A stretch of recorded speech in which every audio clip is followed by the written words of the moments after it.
Cool. Here we are. Awesome. So, yeah, this is our first time doing this, right? Both you and I. It's awesome. It is very cool. I love it.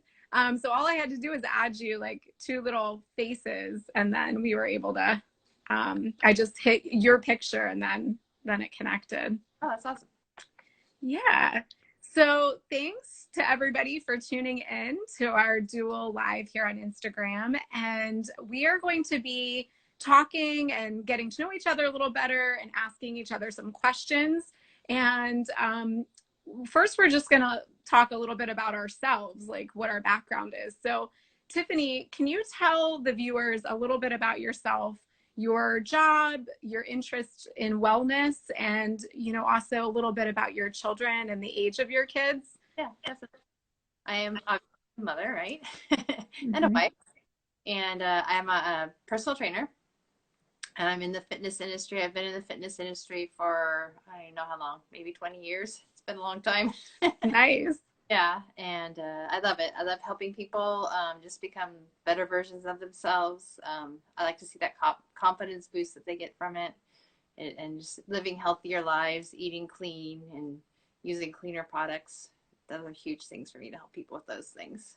Perfect. And yeah, I can send people to you because I don't do the fitness side of things, but I do the health coaching side of things with the diet and lifestyle. So. Right?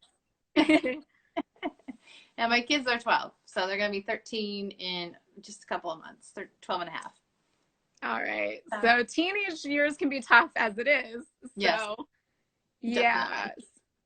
And I don't know if you want to share a little bit about, that'll be our next question, a little bit more of like right now with everything that's going on with the quarantine situation. If you want to just share a little bit about maybe the quarantine situation right now, how that's impacted your family, your kids, and your kids, two of your children have autism, correct? Yeah, they're my only two. Yeah, they both. You're only two. Okay. Yeah, they both have autism. My daughter was diagnosed earlier. She was pretty obvious because she had her speech and everything was on time, and then she regressed speech, so she stopped talking completely, and would just point to things and that kind of thing. And then my son started speaking kind of at the same time she stopped, so we thought maybe it was because he was talking for her. But then we got her tested, and come to find out after a little while she was diagnosed with autism. Do you remember like how old they were roughly when they got diagnosed? My daughter was 3 and my son was 5. Okay. They both present very differently. Like I said, my daughter just regressed in her speech, had a hard time expressing herself. Also did like the arm flapping and that kind of thing, which is typical. Sure. Yeah, but they said she was very high functioning. So it didn't really impact like her learning ability, which I know sometimes that does happen. So has a harder time with like attention and staying on task, and going from something she likes to something that she doesn't particularly like, something non-preferred. She doesn't like that too much. I'm sure a lot of families with kids with autism can relate to some of those things that you shared, but then like you said, every child with autism is unique. They're different. So the way that it presented in your daughter versus your son, you know, was still very different in their own way. Yeah. And my son, he was later diagnosed because he had typical behavior of like 3-4-year-old, where if he was going to do something different, he'd have a tantrum or run. And that was kind of like, could be typical or not. It was hard to tell. Then in school, he was doing it constantly, and like ran into the parking lot and was screaming and all this stuff when he got off the school bus one day, and they suggested, why don't you get him tested for it? And he just had a different form. It's called PDD-NOS, where you display some symptoms, but not all of them. And most of his are social, emotional type of symptoms. He's very, he just acts, you know, whatever comes into his head, that's what he does. He's impulsive, very impulsive. Yeah. Yeah. So that sounds similar to a lot of children that I've helped and supported with autism in my speech therapy work. That a little thing could be enough to totally throw them off for possibly just the moment, you hope, but then it could also even be for their entire day Yeah. that, you know, the Yeah. tantrums and difficulty getting calm again after something doesn't go Yeah. the way they thought it would. Yeah. And he's in the school couldn't really support him, our public school. So now Mm-hmm. specialized school, therapeutic school, and they've really taken him so far. So he's doing much better now at 12. Awesome. That's And great to hear. which helps too. So Mm-hmm. it took a long time for us to get there, but then talking to different therapists and professionals, Mm-hmm. they were saying that it would help them kind of rewire their brain and help them think more clearly before they act on things. And when I kind of saw it from that perspective, it wasn't so taboo. Like it wasn't such a bad thing to have them take medication.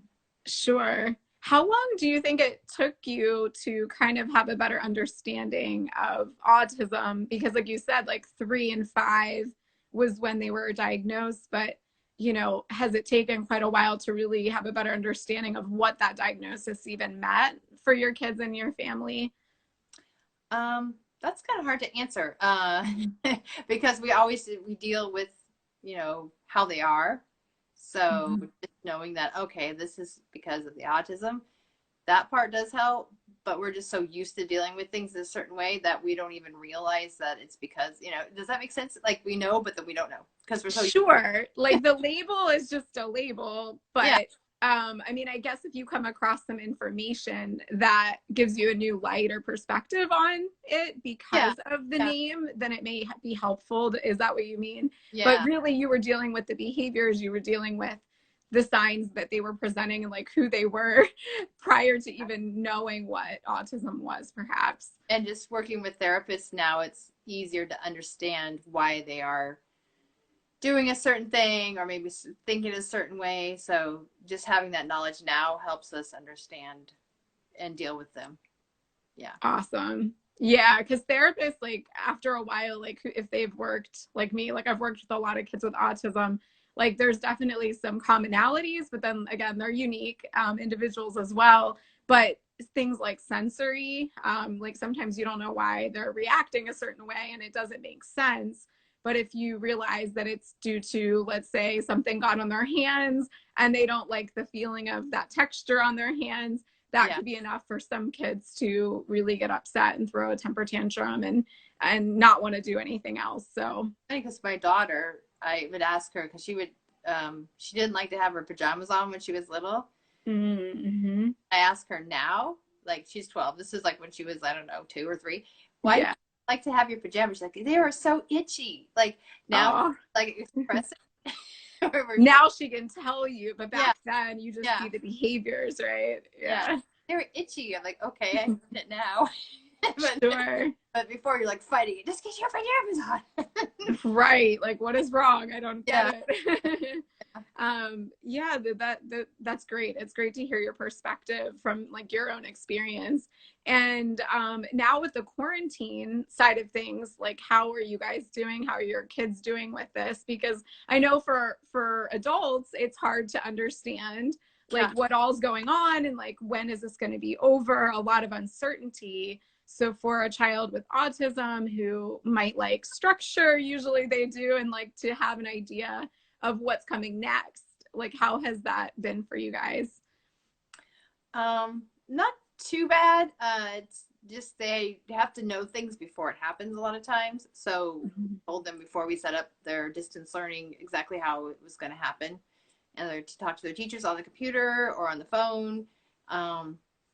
My son is fine. He has his Chromebook and he sits down with it, and he actually is in the therapeutic class, but it's within a larger school. So he's just in that like therapeutic class. He's very, very intelligent, very bright. So he's Mm-hmm. good to sit down and do it all. It's just that like Yeah. emotional thing. So he's had a few little outbursts here and there, but it hasn't been too bad.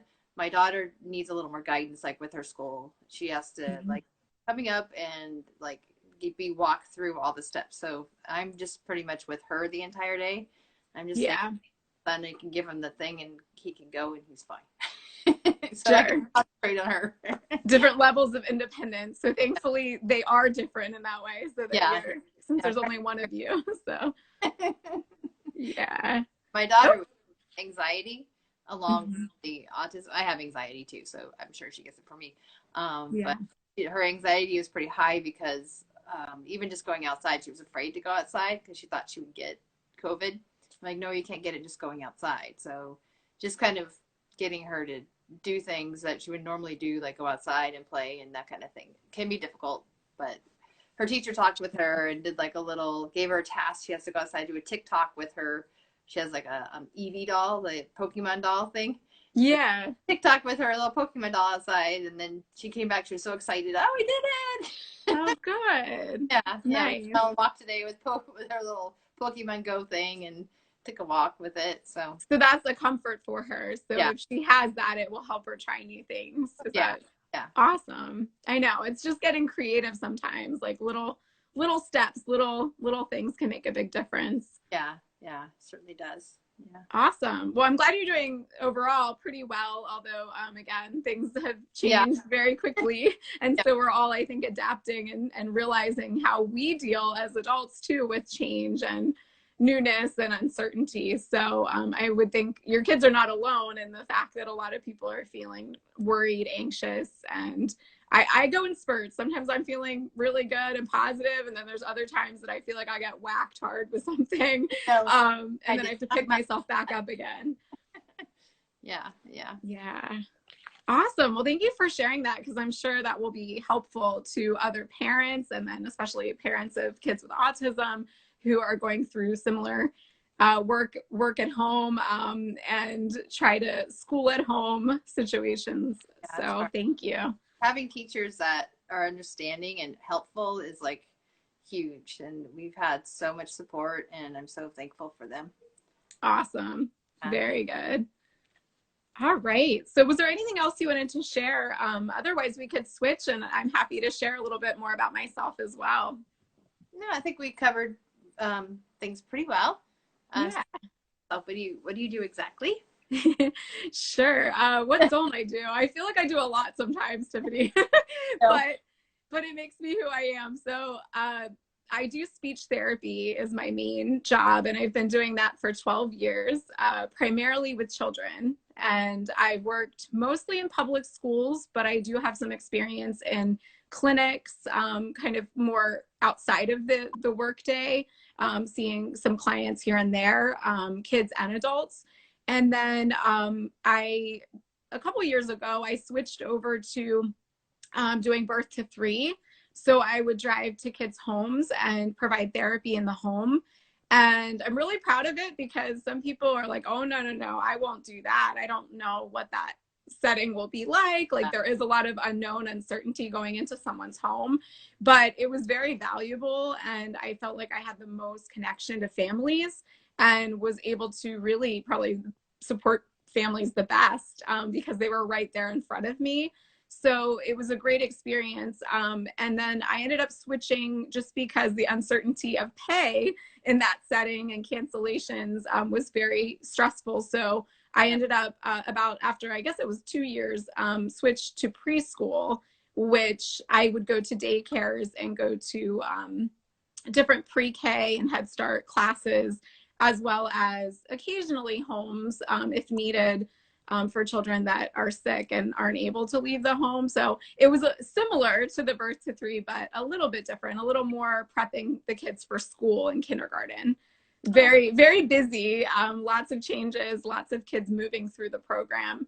And then I do health coaching and I have my own health coaching business outside of the speech workday. wow, yeah, you're a busy girl. Yes. And then of course how Tiffany and I met through natural beauty care products. It ties in so well with wellness in general of helping people not put toxins in their body, because then if they're putting more toxins in their body, then as a health coach my job is to also help them remove them. So it all goes together very nicely. And health coaching is my passion. I love speech, and I feel like I've helped a lot of kids and families, but I've been looking at how not only changing children's behaviors, like from a behavioral approach is important, I see the child as a whole And so I like helping families with looking at, like, again, diet, lifestyle. Are the children getting the nutrients they need to feed their brain and feed their bodies so that they can learn better? I'm really looking at ways to be able to do more with that. Yeah, that's a hard one, especially with autism. Like with my kids, they only like certain foods. So getting them to eat different things that are better for them is not always easy. Sure, picky Yeah, yeah, eaters, right? yeah, yeah. Because it's Yeah. a texture thing. A lot of it's like the texture of the food in their mouth. They don't like. Yeah, it's sensory. Yeah. So I found myself, I do some of that, or it's just like sometimes it's all hands on deck, like working closely with an OT and, like, just looking at, okay, we tried this, that did not work. What else could we try? Why, again, really digging deep, like, why is the child not trying this? What strategy will get them to be more willing to try it and be more on board with what we're trying to do. But yeah, if they're not eating well, as a holistic health coach, like, I can't ignore that. Like, that absolutely has to be one of the top priorities from my experience, because I don't know, you can't change the behaviors without changing, like, the inside of your body first. Yeah, yeah. Mm-hmm. What do you recommend, like, overall for kids? Oh gosh. I mean, I definitely look at food and diet, but I specialize in gut health. And I have been really working with families and trying to help them understand that there's a huge connection between gut health and your brain, and vice versa. Like, if your gut is unhealthy, it's pretty challenging to think and remember and learn as well as you would if your gut was healthy. And also, if you're really stressed out and your brain is telling you, like, there's reason to be afraid, and that, there's a lot going on, that also impacts your digestion. Like, I'm sure people could relate to that. Like, if you've been really stressed out, like, some people will not eat. Like, I do that, sadly. Like, sometimes if I'm really upset, I won't eat very much, but other people will go the other way and kind of binge and overeat to try to help their emotions. Yeah. And so I try to help people understand that you can't ignore your gut health when it comes to your overall health and well-being. And I had 7 years of digestive issues that taught me very well the importance of gut health and what happens when you don't have adequate digestive wellness. Yeah. Mm-hmm. Anything in particular that was going on, or was it just overall upset, or? Oh, goodness. That's a good question. I would say it wasn't just one thing. It definitely was. Special education has gotten extremely stressful. And I can only speak for myself, but caring a lot about the people you work with, the kids, and helping them in many ways. It's very detailed. It's very analytical. 20 plus page IEPs for a very simple situation. So just being real and honest. I think it was a combination of the stress, late night paperwork, that impacts your sleep for sure if you're on your computer till, late into the night or the morning. And that was my reality for, probably graduate school and then straight into my first job. So I can see how just, yeah, the job in itself, was stressful. But I did also, in my story, I always share, hey guys, it's awesome. I see a bunch of people tuning in. Kara and Fresh Start Life Coach and Samantha.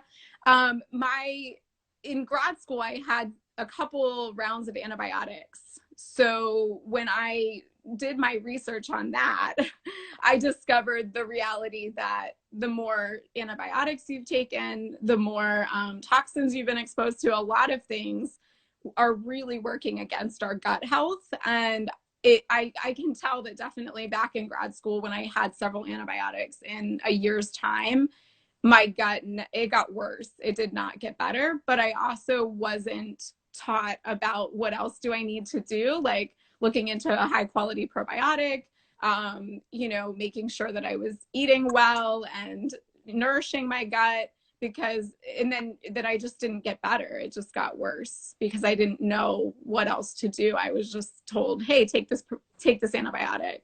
Yeah. So there were various factors, but I would say those are probably like kind of the top two.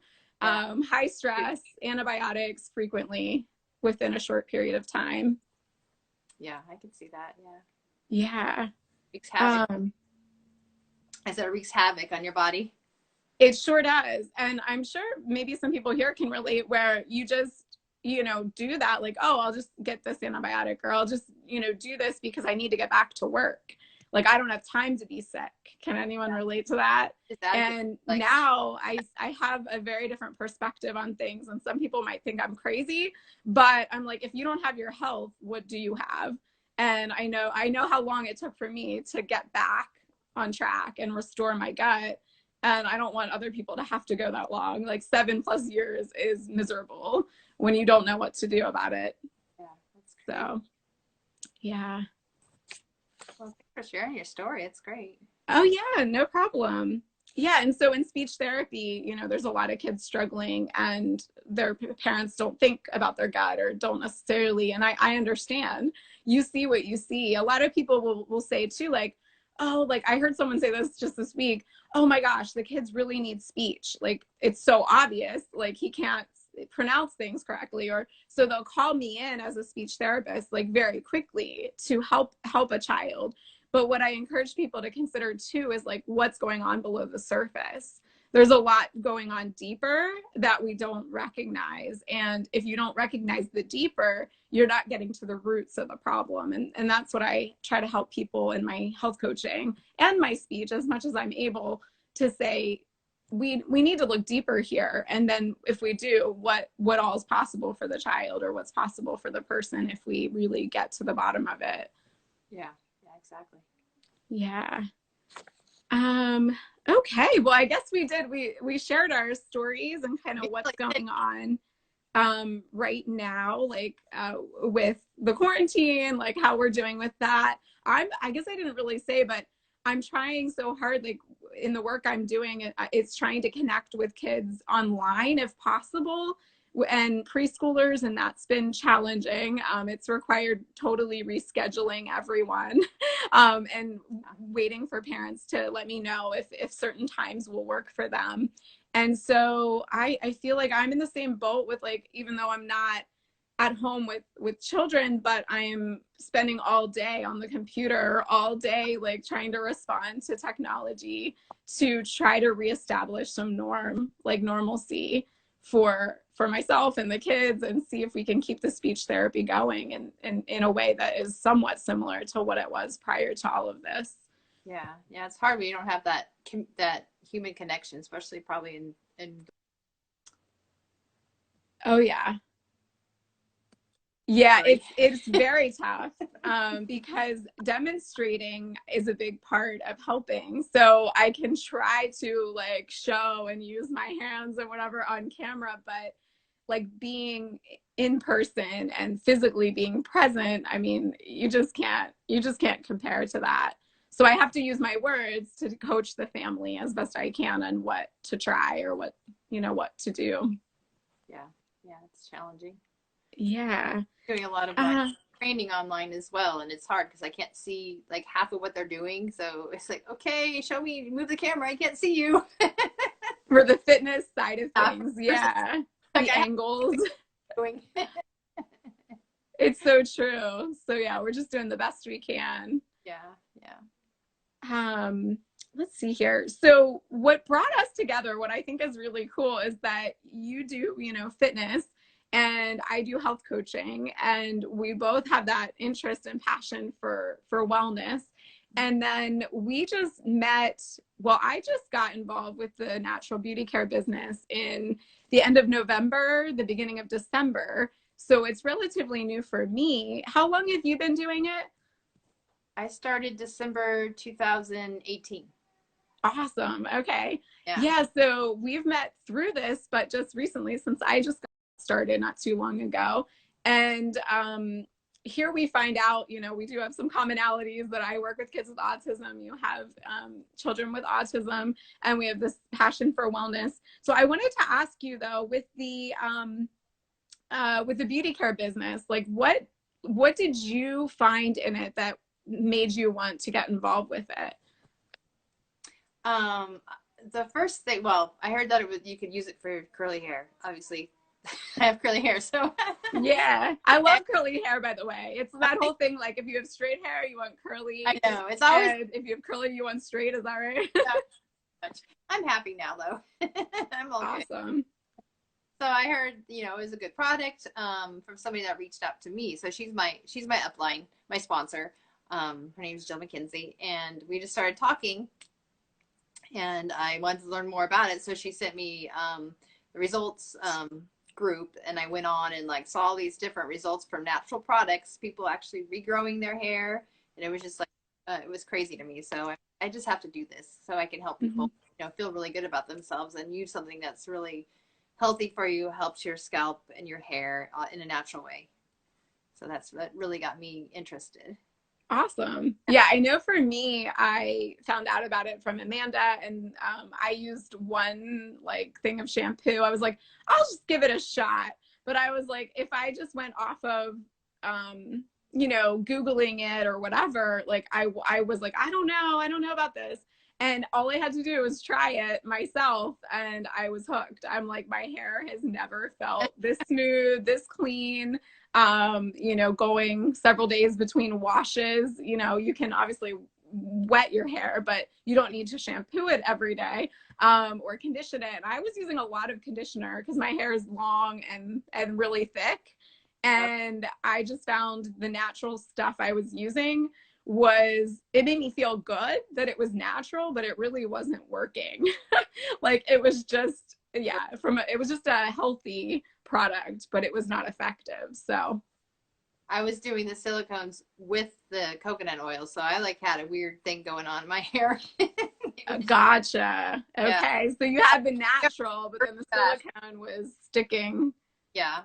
Or heating. Like, that just is so gross. When I thought about that and heard about it, that like, okay, so some of you guys may know this, but when you use products with the silicone and then you use like a curling iron or any heated item, it's basically melting silicone onto your hair. Yeah. So plastic. Pretty bad. Yeah. But good thing is I don't use heat, so I didn't have that happening. But yeah. Oh, thank goodness. Yeah. First wash, it was like, oh, my hair is free. Like, it's not all. Yeah. What do you, so the products are amazing and natural, you know, vegan and cruelty free. What else do you like about being part of the business? I love our community that we have and our team. Everyone's very supportive. I've been to other MLMs, and they haven't been quite as supportive as this. And both the company and the team want you to succeed, and helps you get there. Yeah. How awesome. Like, I totally was besides myself. I guess it was yesterday when the company pushed the payments, like our pay. They pushed it earlier because they know that everyone, you know, is going through a hard time. The economy is going through a hard time in general. And so anybody that earned money, commissions or whatever, they bumped it so that you would get your pay earlier. And I opened my email and was like, whoa, hey, what is this? So that was pretty amazing that they worked so hard to make sure we got paid not on time, like early. So I've never had any company or anyone I worked for do that for me. Yeah. So. Yeah, and we're doing the free hand sanitizer. I just love how you give back and have gratitude. That's like the number one thing in the company. Is that gratitude. Yeah, I love that. It gets us thinking outside the box to be like, all right, like if we have this opportunity and what it's doing for us, you know, what can we do for others during this time? And I think it's really helped me through this whole process of not getting caught up in the things that are going wrong, but focusing on like, what can we do? Like, how can we be a light to other people right now? Yeah, exactly. Yeah, I love that, you know, somebody could get, you know, awesome hair, awesome skin, they could make an order any time of the day, overnight, and then you see that you got paid. You know, it could be Yeah. you got a sale overnight while you're sleeping, potentially. We can work from anywhere, right? So like do you work mostly from your house or? I do now. Yeah, now. Right. But a lot of times when I was training, I would go from one location to the other, so I'd have some time and I would just sit and like get my car or sit outside somewhere and just do my work there or at a coffee shop. So yeah, I can Yeah. do That's it so anywhere. cool. Yeah, from anywhere, as long as you have, like I always say, if you have internet, you know, you're able to talk to someone, or even if you don't have internet, if you're just having a coffee, you know, date or meeting up with someone and you're just mentioning about it, you can always obviously help them place the order later or something. But yeah, it's super flexible. There's no cap to how much money you can make. Like I've told people my story that, you know, with a master's degree in speech therapy, like I'm grateful and I'm lucky that I can get a little bit of pay increase every year, but speech therapists in schools don't make as much money as speech therapists in medical. And so my whole career working in education, there is definitely a cap to how much income I can make for myself. And it just blows my mind because there's people that in, a good network marketing business who could totally bypass my current salary that I, you know, went to school for 6 years doing or to get to that level. So yeah, so it's amazing the opportunity and the possibilities. And I don't know about you, but I find it there's rapid growth. Like if you put the work in, you're going to see the results and you're going to be like really pleased with the income that comes in. Yeah, and it's set up nice in the beginning where you get a lot of extra bonuses and that type of thing for the smart start when you first started. Oh yeah. And then like the trips, like I can't wait. I've not been on one yet, but I'm certainly like excited about the Punta Cana trip in November. Right. And then there's people on our team that have earned a Cadillac, which is just awesome. It's not just a rare thing. There's quite a few people on our team that are reaching that level to get their Cadillac. Yeah, and I got a trip to Vegas too. So Sweet. Vegas That's whenever. awesome. It's supposed to be June, but we'll see. Yeah. But you earned it. That's the Yes. thing. That's awesome. And yeah, they're paid trips. It's not like they're like, all right, well, you know, like we want you to come learn and you got to foot the bill. If you earn the trip, they pay for your hotel, Yes. your expenses. So Yeah. Crazy. awesome. Yeah, the team and community is super. And then like once if you know, a lot of people do choose that they want to become a leader, and I love that. Like I haven't had a lot of opportunities to be a leader. I feel like sometimes it's more like go do the work, you know, be the worker, but not have an opportunity to rise up and be a leader. And the business has allowed that. When you bring on new people and you can teach them what you know about it, it's really empowering. Yeah. Yeah. Very true. I love it too. Yeah. Awesome. Is there anything else, Tiffany, that you wanted to share about? It could be about anything. If not, we can wrap up and just thank everybody for tuning in today. Yeah. I think we hit everything pretty good. Yeah. Super. All right. So, guys, thank you so much for joining us for our dual Instagram live. And reach out to Tiffany or I if you have any questions about what we shared. If you'd like to learn more about the business that we're involved in that we love so much and that we were talking about, reach out to the person that you know who you're connected to on here. So if you know Tiffany, reach out to her. If you know me, reach out to me, and we'll be happy to share more information with you. And we just hope that you have a wonderful day and feel free to reach out to us, say hi, whatever. We're just glad that you tuned in, and we're here to share anything that you'd like to learn. Yeah. All right. Have a great one, guys. Bye.